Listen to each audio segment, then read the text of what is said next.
The media has shown time and time again in the last 19 months and beyond that they are completely incapable of telling the story of Palestine honestly. Just giving room for Gaza to speak for itself is what essentially sets this documentary apart. Anybody can have an opinion on this. It's the world's first live stream genocide. We wanted to remind people you can't look away from this. You can't look away from this, especially because you're paying for it, and it's your silence that allows it to continue. Coming up on Laura Flanders and Friends, the place where the people who say it can't be done take a back seat to the people who are doing it. Welcome.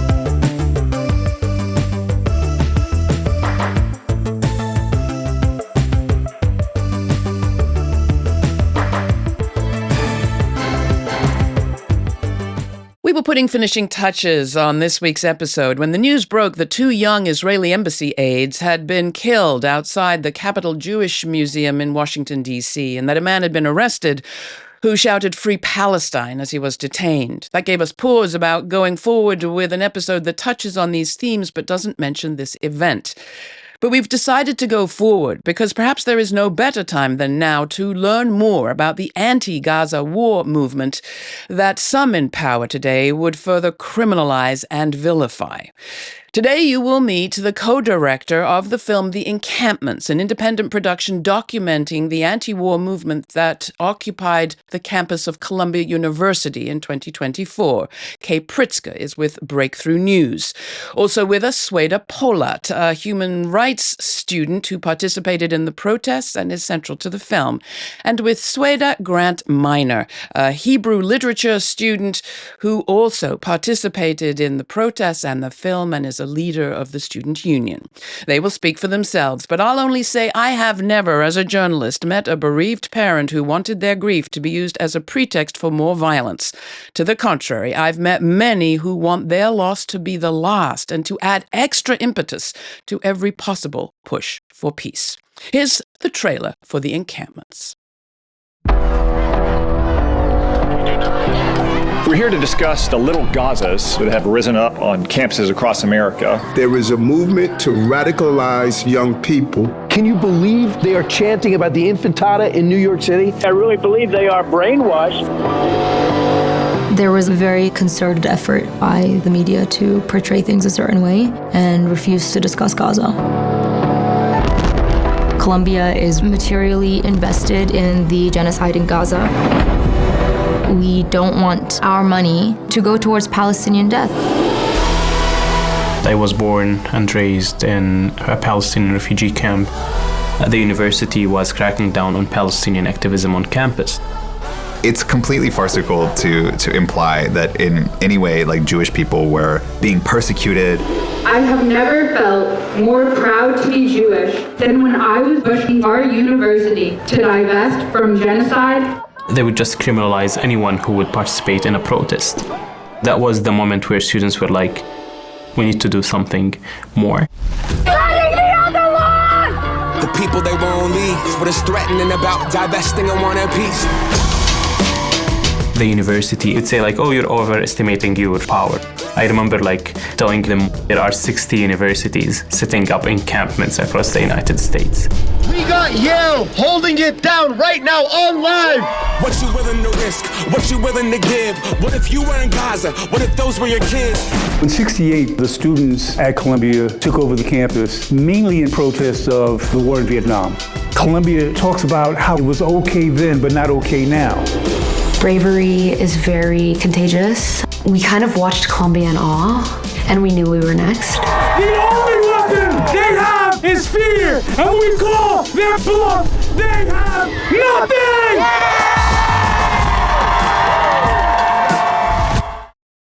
That was the trailer for the documentary, The Encampments, presented by Watermelon Pictures and Breakthrough Media, with executive producer Macklemore and directed by Michael T. Workman, with our guest, Kei Pritsker. I'm so glad to have you, Kei, and Sueda and Grant joining me today. And first, I just want to thank you for this extraordinary piece of work and begin where the story has to begin, which is Gaza and Palestine.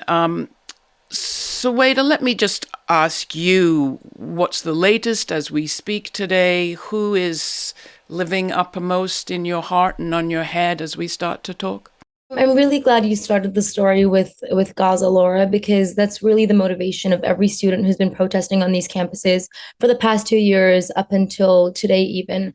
As we speak, Gaza is about 70 days into a siege. There's no water in Gaza, no food in Gaza, no flour in Gaza. Prominent journalists are still being killed in Gaza. Women, children, men are being murdered en masse in Gaza today, which is why people are still protesting. Last at Columbia University, there was a protest at Butler Library, now named in honor of a Palestinian scholar and activist, Bassel El-Araj. Gaza has always been, at the center of the story, both in the media, hopefully, as well as in this documentary and in the hearts of students. And what about you, Grant, as we begin to talk? Who is uppermost in your mind, and what is the latest on the students arrested, detained, still protesting there at Columbia? As Sueda said, I think it's really important that we focus first and foremost on Gaza. And the conditions that we were protesting at Columbia are still ongoing. And that's the reason why student protest hasn't slowed down. We just had a huge action at Columbia. And, even though I was far away from campus when it happened, it was really inspiring to see. But also at the same time, the same repression that we faced is still ongoing. There were, arrests, there were beatings by campus safety officers. And so, at the same time, I'm also thinking about all the students who are, thinking of sacrificing their futures, are sacrificing their futures to protest. And Kei, coming to you, I'd like to say the media coverage is utterly transformed, but I doubt that you would agree. No, of course not. I mean, the media has shown time and time again in the last 19 months and beyond that they are completely incapable of telling the story of Palestine honestly. And the reason for that is because the media, the corporate media, is bought and paid for by corporations. They have to align their views with whatever the advertisers that run ads on their programs want them to say. And, they don't want to say anything contrary to the beliefs and interests of the people that own these companies. They're obviously embedded with many departments of the government. I mean, most of these mainstream outlets take their talking points directly from the Pentagon Press Corps or the State Department Press Corps, and they just uncritically repeat what they're told by the government. So, of course, we haven't seen any difference. That is their role in society, is to parrot the talking points of the Trump administration, of the Biden administration, of the U.S. government and the State Department and the Pentagon.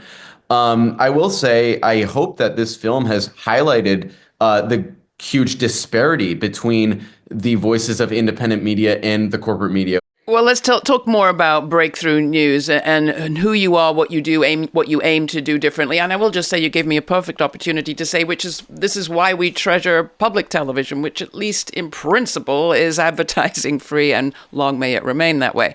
It doesn't mean it's not influenced by interests, but it is distinct in that regard. Breakthrough News, where you started, what is its mission, and how did you come to be so deeply embedded there in the fabric of the encampment? We started Breakthrough News to talk about these issues from a working class perspective. As for how I got embedded, I've been a journalist with Breakthrough News for 5 years now. I've been covering protests, movements. I've been covering issues facing the working class in America from our perspective, from the perspective of workers. So this has always been an issue near and dear to my heart. I went to a protest that the Columbia students held after SJP and JVP, two pro-Palestine groups at Columbia, were banned. So I went there to cover that because it was just an absurd attack on free speech and on anti-genocide protest. And I met some of the students. I met Grant. I met some of the other leaders at Columbia. I did not meet Sueda, unfortunately, that day. But I stayed in touch with them, and they reached out to me when they were setting up the encampment, and they said, hey, the administration's not listening to us. They're not taking us seriously. We feel the need to escalate. We're setting up this encampment. So I went there. And, I don't want to speak for the students, but I think they were familiar with my reporting. They knew that I wasn't going to twist their words, that I was actually going to report what their motives were and why they were trying to center Gaza. And I think that's why they let me stay with them, live with them in the camp is. Grant, did you have any qualms about having a documentary maker there at the encampment? Because this was not a place that was open to journalists as a whole. I know because I tried to get in there. One of the reasons why students are so wary of journalists is that oftentimes we see people, come in with a camera and record only the things that work for them and their narrative. Or even they just, they'll ask you friendly questions, they'll softball you, and then they will either cut your answers or just completely ignore what you said and report it anyway. Like I had a journalist publicly insult me and comment on my appearance. He called my beard scruffy, uncalled for, but point taken. But one of the things that I think sets Breakthrough apart is that we knew that the reporters at Breakthrough come from an activist background. And so first and foremost, they are activists, and activists who are committed to telling the truth. And that is a form of activism, is coming into it and saying, okay, we're not going to go with the media narrative that everybody is pushing. And the film does that brilliantly. We're talking about the encampments. Sueda, coming to you, I imagine that the qualms were many when it comes to participating in a documentary, not least the fact that we hear routinely, even in the film, from SJP, Students for Justice of Palestine, JVP members and encampment participants, that they don't want themselves to be the topic. They don't want to be the subject. So how did you make peace with that in order to participate in a film called The Encampments? It's not called The War in Gaza. I frankly haven't made peace with it, to be quite honest. I think by nature of the fact that, you're a media personnel, you're journalists, not just, the documentarians doing the encampments, but people coming to the encampment themselves. Even if they wanted to tell the story of a protest, they wanted to sideline Gaza entirely and wanted to make even documentaries about the right to freedom of speech, college campuses as a site of protests, the American nature of protest, whether or not we're, time, speech, and manner restraints on protests, so on and so called. So I still fully haven't made peace with it. In addition to the fact that, it feels, I would like to humble myself and not speak so much and rather have Gaza heard. With regard to the encampments as a documentary, what I really, really loved about it, and which kind of assuaged some of my ethical concerns about documentary making, is the fact that it at least half by half included footage of Gaza, and not just footage of ruins, not just footage of debris, footage of bombing, which might just be documenting violence for the sake of violence, but it included interviews with people in Gaza, notably Bisan, who's been a journalist reporting tirelessly from Gaza every day, displaced from her home for 2 years, her colleagues killed. And I think just giving room for Gaza to speak for itself is what essentially sets this documentary apart from a number of others. The constant experience I had watching the film, and I saw it there in New York, and what I understand was a sold-out run at the Angelica Cinema, was how much I had allowed myself to forget. In particular, how much I had allowed myself not to forget, but not to have thought for a while about the killing of the 5-year-old Hind Rajab. She was in a car fleeing Gaza City with an aunt and uncle and some cousins when they were shot at. She was alive while the rest of the family was killed, and she called the Palestinian Red Crescent Society. They dispatched an ambulance to save her. عم تتحرك ولا واقف؟ نزل حدا منها؟ لا بتتحرك. قريب كتير؟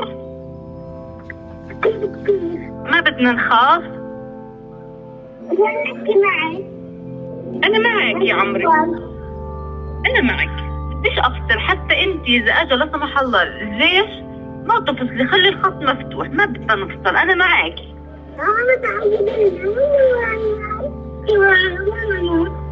يا حبيبتي يا عمري والله معك، هيني أنا مش تاركك، بحكي معاكي، ما بدي أصلا أتركك.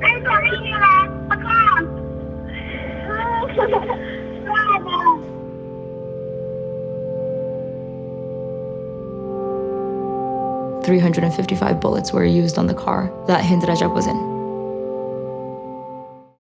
Your telling of that story in particular reminded me of how important this work is, because how much has happened since that happened in January of 2024, and how, without meaning to, we do become kind of inured. So I guess I would ask you, Kei, to talk about that. I mean, Sueda has talked a little bit about, you don't want to do war porn. How do we keep having feelings, which is what the encampment was all about? We put scenes of people being pulled out from under the rubble.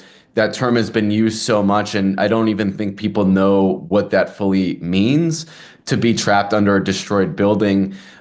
We had to remind people there was no scenario in which we would make a film about the encampments without showing exactly what it was that moved these students to protest in the first place, which is Gaza. And we wanted to remind people, you can't look away from this. You can't look away from this, especially because you're paying for it. And it's your silence that allows it to continue. Let me bring you back into this, Grant. I mean, you're participating as a Jew, as an outspoken Jewish participant in this encampment. How would you say your participation, not in the film, but in the encampments, changed you, and particularly your sense of, I don't know whether you had that sense of being protected or different, or on a different side of the story because of your Jewish heritage? Well, I mean, I would say I don't really participate as a Jewish person. I participate as an activist and a person of conscience that is Jewish. And something I like to say a lot is that I deeply respect a lot of the work that people do within the Jewish community to change people's minds. But I mean, Jewish people don't have a special license to talk about this. In fact, there's a very insidious narrative that, prior to October 7th and afterwards, was basically, if you're not Jewish and you're not Palestinian, then talking about this is strange. You having an opinion on this conflict is strange, and you should just stop talking about it because you're probably only motivated by anti-Semitism. And I want to push back on that and say that anybody can have an opinion on this. It's the world's first live stream genocide, and it's really I at the same time I think it's important to speak when Jewish people speak up about this, to sort of disarm the myths of anti-Semitism around this movement. But I'm always wary of privileging myself in that way. And how did the encampments change me? I mean, I think that it changes me in the way that any sort of action together with other people changes you. I mean, I'm a union organizer, and acting in concert with other people towards making the world a better place, to improving people's lives, to stopping a genocide, to trying to stop a genocide, really does it changes you, because you realize that you can join up with other people. You're not alone in these thoughts. One thing the for-profit media does constantly is tell us how complicated everything is, especially with respect to the Middle East. Oh, it's so complicated. The conflict is so ancient. What I particularly respected about those who speak in this documentary is how simple they keep things. And in particular, Mahmoud Khalil keeps things very simple. What the protest is about, what the problem is, and what the aims are of the negotiators like himself. I was approached the night of the encampment that I would be the person communicating with the administration. The organizers trusted me, given my background in terms of working in diplomacy, either at the British Embassy or here at the UN. We discussed who's best to support me, and we felt that Sueda is the perfect person. The university wanted to shut down the encampment in any way that it could. When it first started, they were like, let's not let them bring in water, let's shut down all of the gates, let's not let them bring in tents, let's not let them bring in blankets, because it was cold, it was freezing. They underestimated the will of the students. They literally feel that these are just kids. Through my conversation, I just felt how much the university is detached from reality. What university in the world want to invest in weapon manufacturers? Why would you do that? You're concerned with education. We're literally giving you back the university to be a moral university. Every time in the negotiations when we told them that, They would say like, oh, you're overestimating your power or your influence. But then after the fourth day, they were just like so silent because clearly it's a global movement. I remember like telling him like, at this point, there are 60 universities setting up encampments across the United States. They're just like waiting to hear what would happen at Columbia. What can you tell us about Mahmoud's situation? He was arrested by ICE. He's being detained. What else do we know? Particularly with Mahmoud, I think the most, egregious thing is his separation from his growing family. I know how excited he was to be a father and what a soft heart he has. I think people see him as like a very pragmatic, logical kind of person, and he kind of hides his feelings a little deeper inside. But he's missed the birth of his son, and that's an incredible injustice. And if you've read his latest letter from jail, he points to the fact that his missing the birth of his firstborn son is not any different than the fates faced by Palestinian fathers in Palestine. And I think that speaks to his heart and our hope that we'll have him back. Me personally, I am technically speaking still a student at Columbia University, though suspended for the time being. But I don't think any of us, not to speak for Grant, has been expelled, as well as the number of other students have been expelled or suspended. There is not, I think, one moment of regret, not a moment of regret in our bodies, in our hearts. I think especially knowing that the repression that we're facing right now and the increased scale of repression, both at the federal level and at the institutional level at Columbia University, is happening because we were so successful at mobilizing such a large mass of people, perhaps for the first time in a very long time in America, not just college students, but people outside of colleges. And for a lot of people, who may be intimidated by Mahmoud's arrest, who may be intimidated by the crackdown at institutions like Columbia or Harvard or other colleges, I'd like to say that the moment you give into oppression might feel like retreating into safety, but it's the complete opposite. The moment you give into oppression is when you tell the state, is when you tell the institution that you're a human being who is able to be bribed into complacence, okay with being a cog in the war machine. For right now, just to catch people up, I'm the president of the Student Workers Union, and my expulsion is essentially being used as an excuse to not bargain with the union. Columbia has written to us and said, even though the law says that you are allowed to have your own representatives and you're allowed to elect your own representatives, we're not going to bargain with you if Grant is in the room. And we are the ones who get to decide where you negotiate and where and who you send to negotiate. And this is crazy. It's completely against the law. And I think if that's happening in universities, like how much more so is it happening, on the streets with people who perhaps are not as privileged as Ivy League University PhD students or undergraduates. And fundamentally, like the universities are one of the few places in America where you can go and study things without necessarily being expected to turn a profit. And they want to take away everything that allows us to express ourselves, even in the limited way that we are able to. Kei will be the first to tell you that like even these so-called like spaces of free expression are not actually spaces of free expression, which is something that we've learned over the past few years. And there's always been a hard limit in this country, no matter how many big protests you have, no matter how many big campaigns you have about what you're allowed to say. And you're essentially you're bashing your head into a wall until that wall moves a little bit and you win a little bit and you change a little bit of public opinion. Thank you all three. It's really been great talking with you, and I so appreciate the film. Thank you for joining us. Thank you so much for having us. Really appreciate it.